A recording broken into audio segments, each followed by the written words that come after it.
Mais avec l'intelligence artificielle, quand c'est bien fait, l'accès à l'information que ça donne, eh bien, ça peut contribuer à aplanir, ne serait-ce qu'un peu, ces inégalités sociales-là même. Voilà. Donc, il y a ça, l'équité, mais il y a aussi l'inclusion, d'où l'importance, on le réitère encore, pour les chercheurs Mhm. des pays, des régions technologiquement en retard pour Mhm. l'instant. Mhm. L'importance, donc, que ces chercheurs, que ces sociétés civiles s'investissent et prennent à bras le corps la problématique de l'intelligence artificielle et contribuent.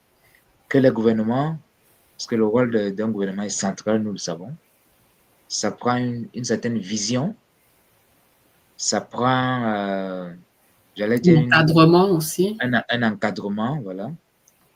Ça prend d'avoir une forme d'intelligence Mhm. et d'amour pour son peuple, d'amour pour l'humanité tout simplement, afin Mhm. de se dire, tiens, il faut que mon pays, il faut que ma région, il faut que mon continent, notre continent, et que le monde rattrape son retard, que le Mhm. monde aille de l'avant, que cet outil-là, ces plateformes-là, contribuent à apporter un mieux-être, un mieux-vivre pour les populations de mon pays, de mon continent et pour l'humanité tout simplement. Mhm. Voilà la philosophie. On espère là que tous les dirigeants vont progressivement acquérir. Mhm.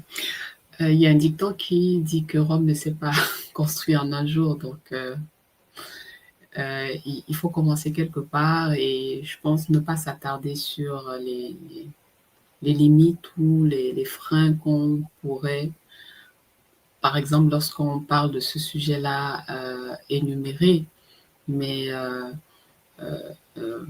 commencer, commencer peut-être avec les faibles moyens en cherchant des solutions d'amélioration pour aller vers ce qui est, euh, ce qui est mieux, ce qui est bien, ce qui est excellent et s'appuyer sur les gouvernements qui ont la force de loi pour venir avec les réglementations, les comités d'éthique et autres, euh, mettre tout ça autour de l'humain.